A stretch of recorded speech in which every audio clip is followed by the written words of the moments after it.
Thank you for joining us. Namaste.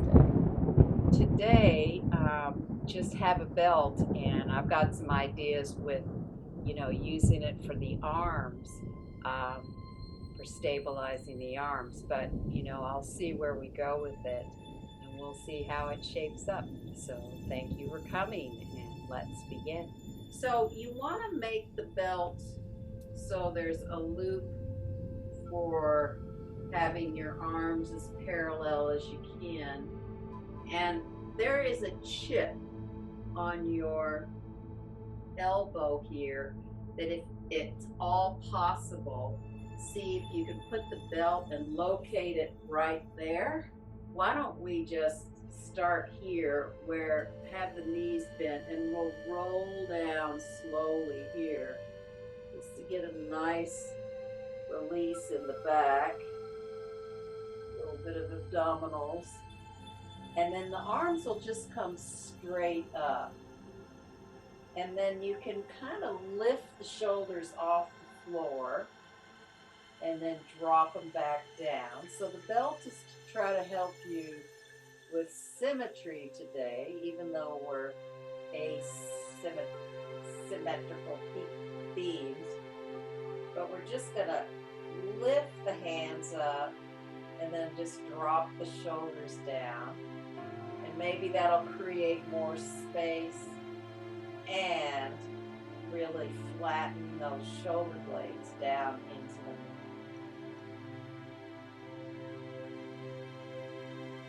and see if you can just hold here for a few breaths to let the shoulder blades settle into them. And then you're going to bring the arms overhead, but only as far as it works for you. So if you need to stay here, that's okay. If you need to go here, that's okay. If you want more intensity and you can go towards the floor, then you really should feel that kind of rebounding into the belt, like the belt.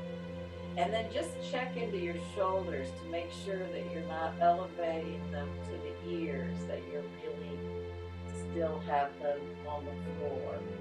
And then we'll do a bit of abdominals. Inhale, straighten the legs, exhale, down. And of course, anytime if you're a little bit fatigued, you can bring the arms back here or even lower here just to have a little rest if there's any challenge in the shoulder. So one of the keys for you in your own practice is to know what your edge is, where you can go to comfortably, but also still challenge yourself. And I think that's a lifelong process because there are always times we might overdo it and might be sore the next day. So it's just a learning process about what your body is capable of doing and how long it's capable of doing whatever you're doing. So, and we can build up stamina, we can build up strength, we can build up balance, no matter what your age is. And then do two more like this.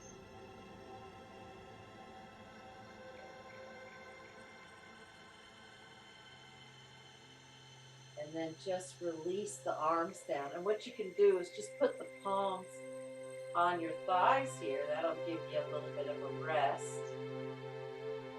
And you can actually kind of, why not? Go ahead. Windshield wiper the legs, because when you've got your hands on the thighs and you follow that, you get a nice massage into the back. And if you just allow the back of your head on the floor, you can get a little stretch through the neck and shoulder blades. And then build up a little momentum so that you can then just roll to your side and come up to all fours. And the belt is nice for that here. because, again, and you have to play with the right tightness of the belt as well. And you don't want to be using a stretchy, resistance band. The resistance bands are useful, but when we're trying to give feedback into the body of stability, that's where the belt comes in handy. So you've got the belt, and if you can have the chip of the elbow press in, it's gonna give you something to press into with your hands into the floor, and the hands can connect into the shoulder blades. So when we do a little bit of cat and cow, or cat and dog tilt is how I like to call it. In fact, Mr. Cat Gandalf decided, since I had to kick him out of his spot, just to lay next to me here today. You're just going to be Mr. Yoga Cat, are you? And perhaps by using the belt, you get more stretch somewhere in the shoulders, maybe not, but it's certainly worth an exploration to see what happens.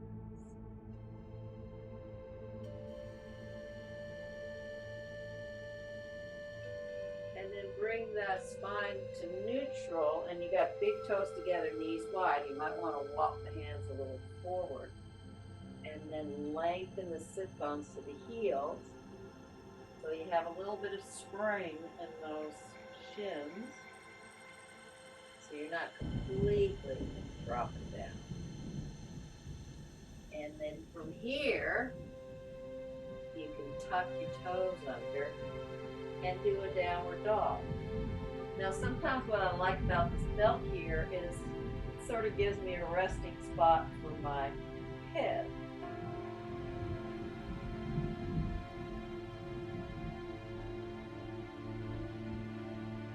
And then go back down and big toes together, knees wide. And I'm feeling in my arms that I want to just tighten my belt for my next downward dog. And it may, not be perfect, and it may need adjusting in different positions. So, just take your time to make it right for you.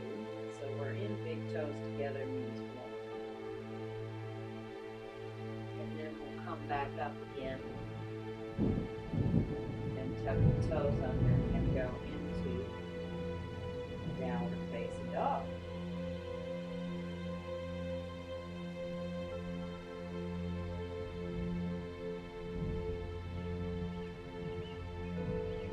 Start to walk the feet and the hands towards each other.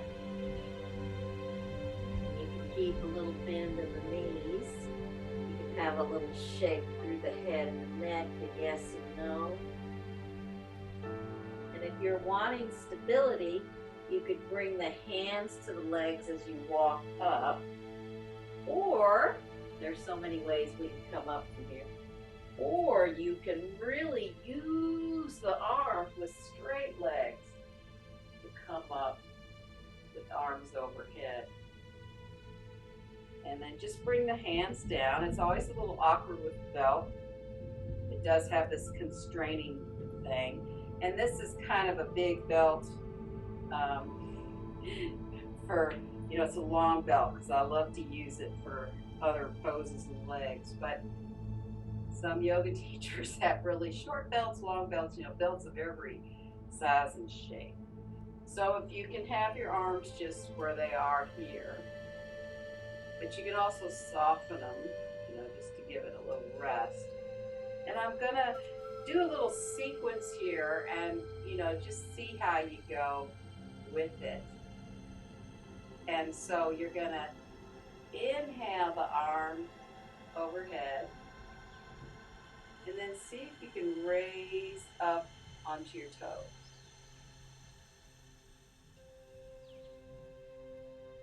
And then come back down onto your feet and arms down. So we'll keep adding something to the pose. Inhale the arms overhead. Raise up onto the balls of the feet. Now, can you stay here and just bend the knees? That might be challenging. Just do a little bit of it, or if you can go a little deeper, you really have to work onto the balls of the feet. Now see if you can place the heels down, and then just bring the arms in front of you, and then just come back into Tadasana. It does get the heart going, doesn't it? Because we're also going to play with another way to use the arms in this sequence. We're going to reverse the sequence and see how you go with that. So just bring the arms parallel in front. Now come into chair pose or Utkatasana, powerful pose. Then inhale, come up onto the balls of the feet. Find the balance first. Then you can raise your arms overhead. Then straighten the legs. Bring the heels down. Stay here for a few breaths. Bring the arms down. So I've been playing with this sequence a little, like the last week or so, and I feel how it really raises my heart, but it's, I don't know, it's just a fun way to play with balance. So the next round, we're gonna shift the arms so that the palms, right now, with the arms down, the palms are facing towards my thighs, but they'll face front when we go up. So first you'll inhale the arms up, palms are facing front. Then raise on the toes. We'll do like we did last time, and then come back down to the heels. And exhale the arms down. Then inhale the arms up. Raise up on the toes. You can bend the knees, great. Bring the arms in front of you. Bring the heels down. Come back into standing. Yep, I definitely feel my heart going for that one. And then inhale the arms in front of you. Coming down into chair, Utkatasana. Raising the heels up. Inhale the arms overhead. Extending the legs. Raising the heels down, arms overhead. And then the arms down. Woo! Getting a little of that heat going. So now we're going to move on to some other standing poses. So if you need to give yourself a little shake out, and you know, it's kind of nice with the belt on to swing the arms a little bit, especially if you've got stuff going on in the shoulders. We'll use the belt towards the end of class to, you know, give a little bit more stretch through the shoulders. So now we're going to come up to the front of the mat. We'll do some standing poses using the belt. So we'll do some individually, and then I'm going to put together a little sequence. So I know it's called vinyasa, but vinyasa means how movement connects to breath. We're just going to go through some first. So you can keep the palms where they are for the first one. Lift the hands overhead so the palms are facing forward. Now, take the right leg long behind you, and then come into warrior one pose. There's something nice about the belt that I feel like I'm getting a stretch in my armpits. You can always keep the arms more diagonally forward if it's too much to bring the hands here or arms here. And then really press through that back heel so that you're straightening the back leg. And then bring the back foot in and the arms down. A couple of breaths here.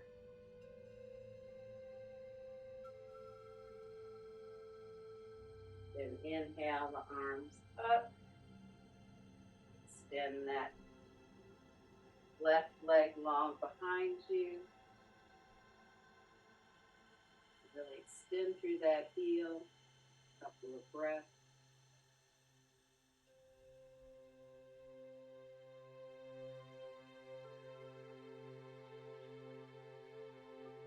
Then bring that leg forward. Arms down. And you probably are feeling that this kind of yoga starts to bring that heart rate up. And then inhale the arms up. And this time we're going to take the left leg or right leg back and the heel down. And you're going to turn the body and then go into this version of Warrior Two, where the arms are just straight up.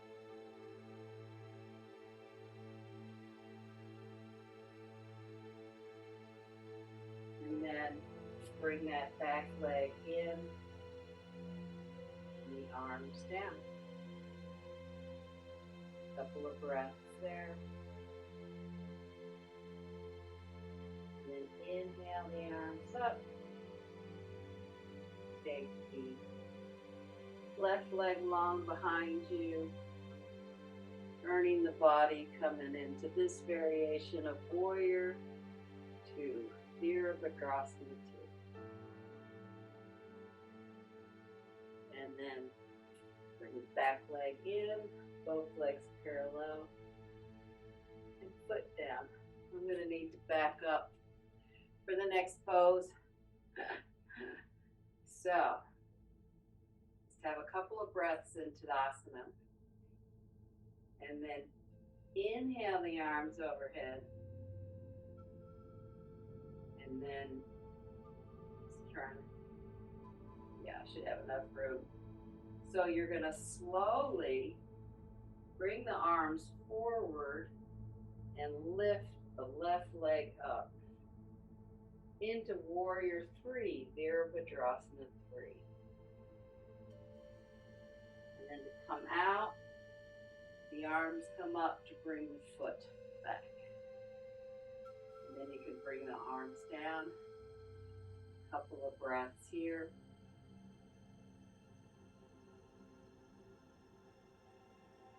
And then inhale the arms up. Starting to come forward, lifting the back leg up.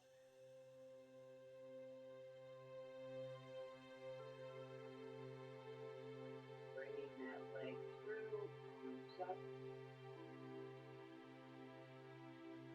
arms down. We're going to step a few steps front. Now we're going to try to put this together, and you have the choice of the hands here, or you can turn the hands to face each other and just see if that makes a difference. So we're going to start putting, I guess it's a variation of Virabhadrasana of all the warrior poses. So we'll bring the arms up for Warrior 1. Take the right foot long behind you into Warrior 1.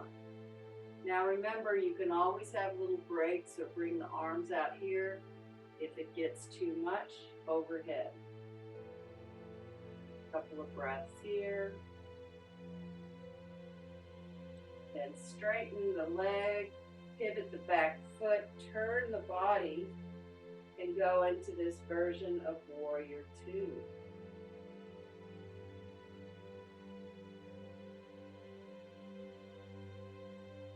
And then turn back around and come back into Warrior 1.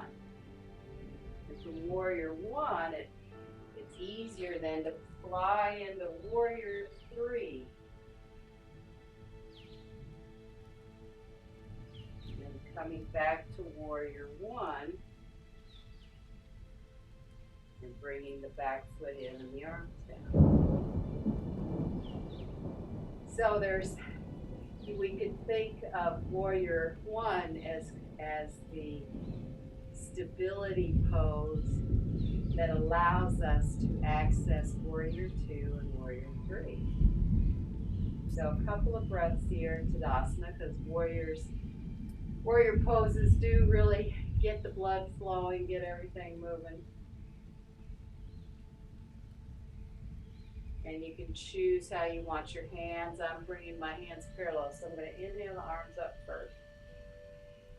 Extend that left leg long behind me into warrior one.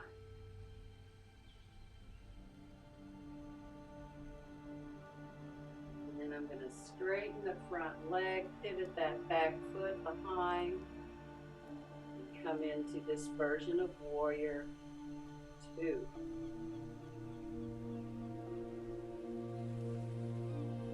And then I'm going to straighten that leg again, pivot around, come back into warrior one. Then I'm going to lean forward to come into warrior three. Not wanting to knock my things down. And then back into warrior one and bringing that foot forward. So maybe I can step back a little bit and get all three of those poses. So take a few breaths here. Just find Tadasana. Slow down the little heart rate a little bit. And we'll just go through that one more time. You can decide to have the hands face each other. Or, gosh, you can do this variation with the arms, palms facing out. Hadn't even thought about that variation.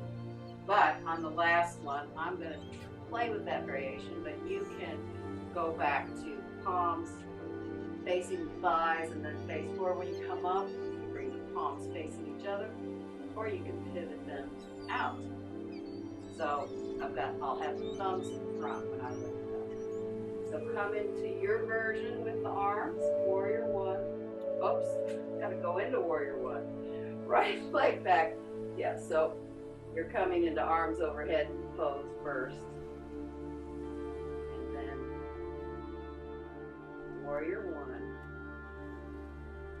And straighten the front leg, inch the back of the legs, and come into warrior two.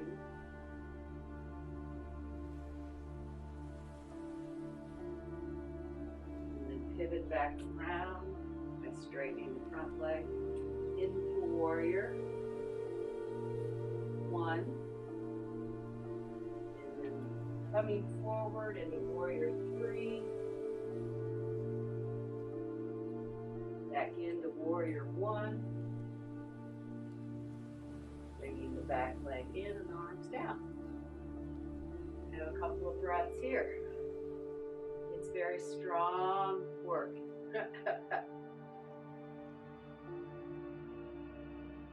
And whatever your hand position you did, it doesn't matter if you do a different one on the second side.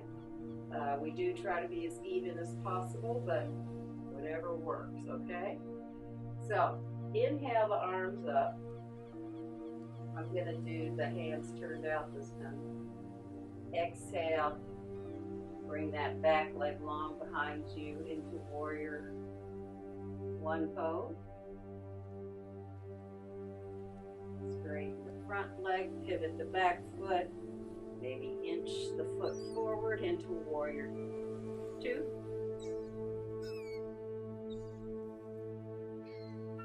And then extend the front leg, turn back, come into warrior one,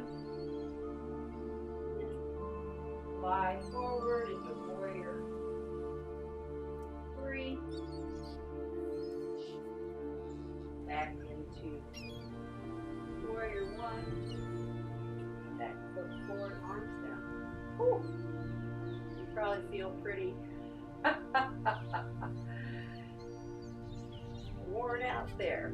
So take the belt off and then come down to sitting, and I didn't really bring anything out to sit on, but if it's too hard for you to sit in Virtuosana, and it's always better to have a little extra props, you can always sit in simple cross legs. So So whatever works for you. We'll just do a few things with the belt for stretching the shoulders. So this time, if you have a long enough belt, you want it as wide as you can to try to inhale the arms up and then keep them straight while you circumvent the whole joint, up and down. Just do a couple of these because we've had a lot of arms up, but then that's a great stretch.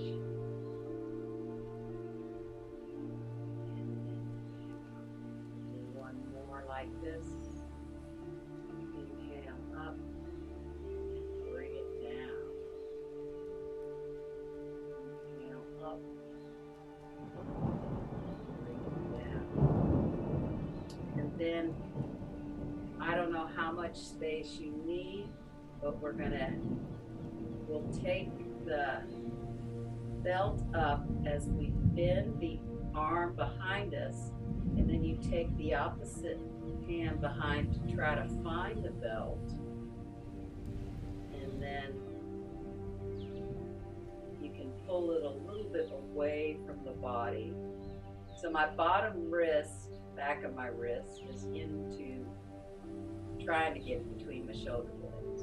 But then it's really nice because you can do a little pull with the lower arm, and then you can pull the upper arm.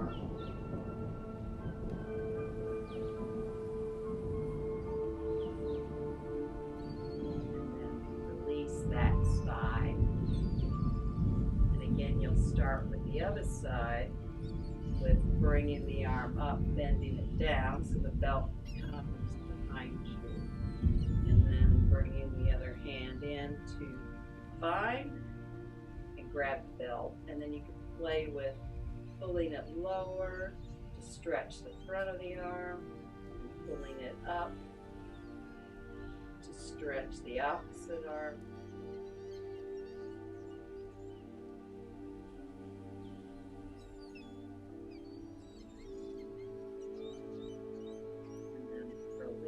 That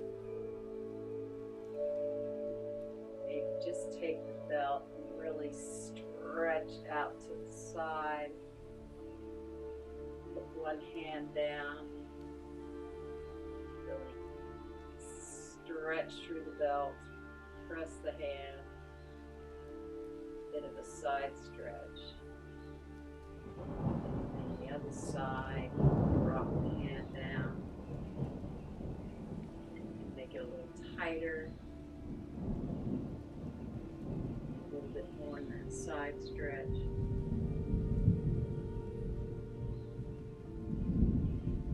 And then release that. And then just come back to your back and put the belt around your balls of your feet.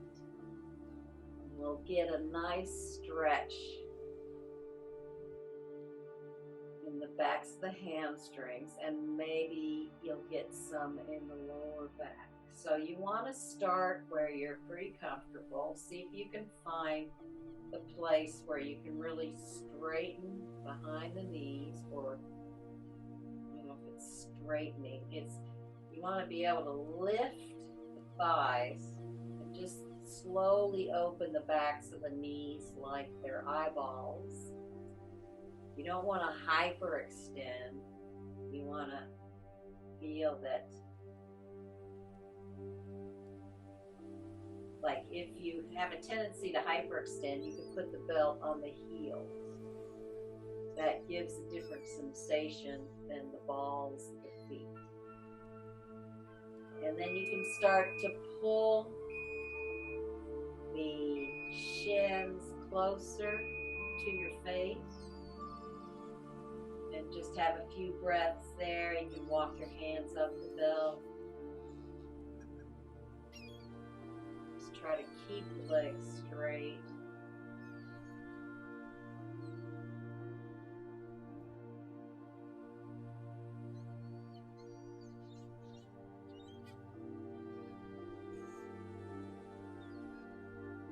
Slowly bend the knees in. Just notice how your arms and shoulders are. You may need to do another stretch. You can hug the elbows in front of you, hands on your shoulder blades. You need to release something there. Maybe a little neck stretch. Or if you're lying down, you can just kind of slowly let gravity move the head a little bit.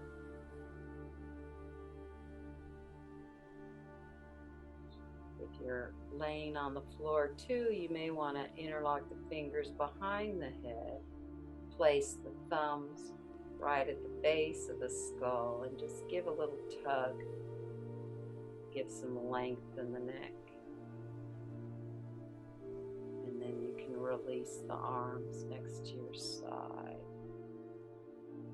You can go into straight Shavasana, or if you've got a nice place where you put feet up the wall, it's nice to be elevated under your sacrum, but if you don't have anything nearby, you can still put your feet on a chair or feet up the wall. So as you settle into the pose,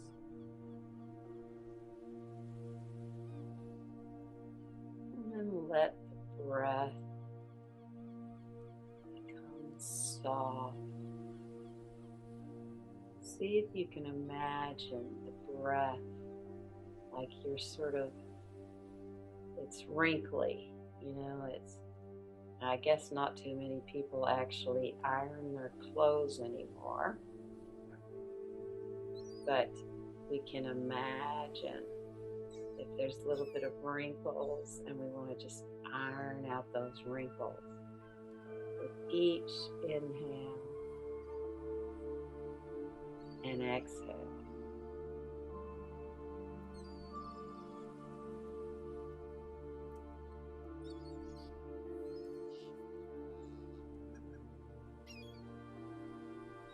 You really want to work or settle into the effects of gravity in its finest hour. Allowing the body to soften into the ground. Give over as much weight as you can to gravity.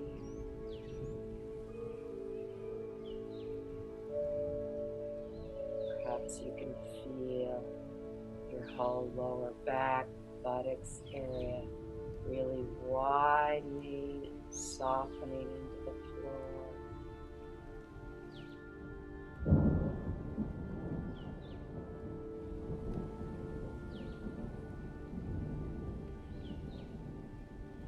Behind your waist, the lower part of the rib cage softening and widening to the floor.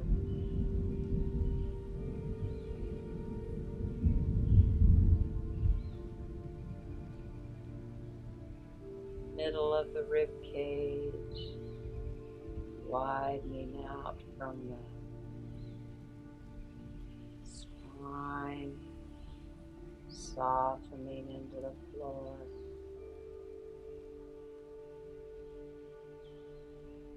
And then the upper part of the rib cage between the shoulder blades, widening out and softening into the floor.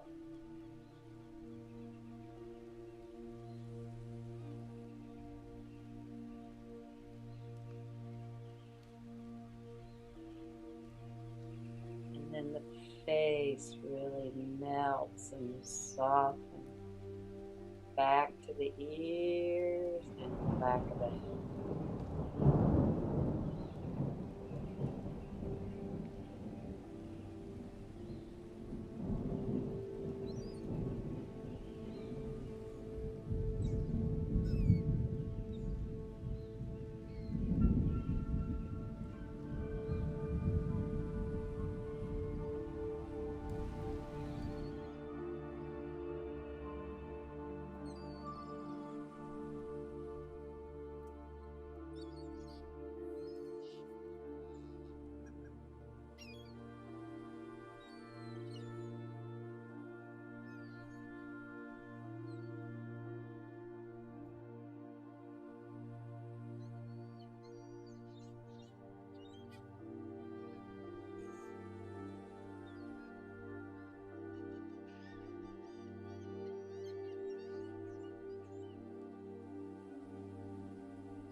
slowly begin to reawaken your body, finding a little bit of movement into your fingers, your toes, your hands and feet.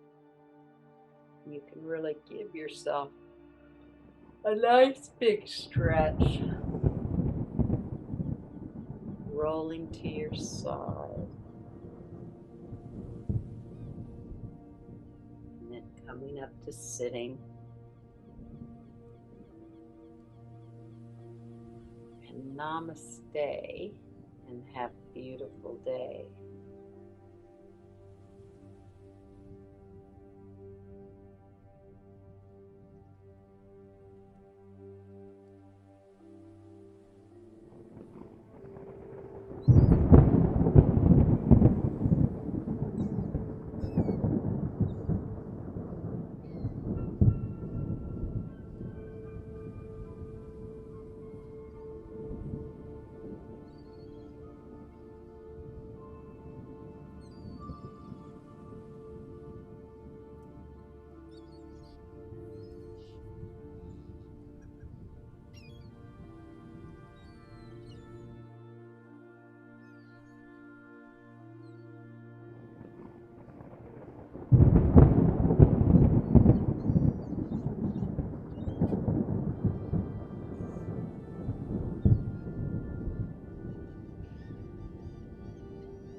Thank you for watching and joining us. Namaste.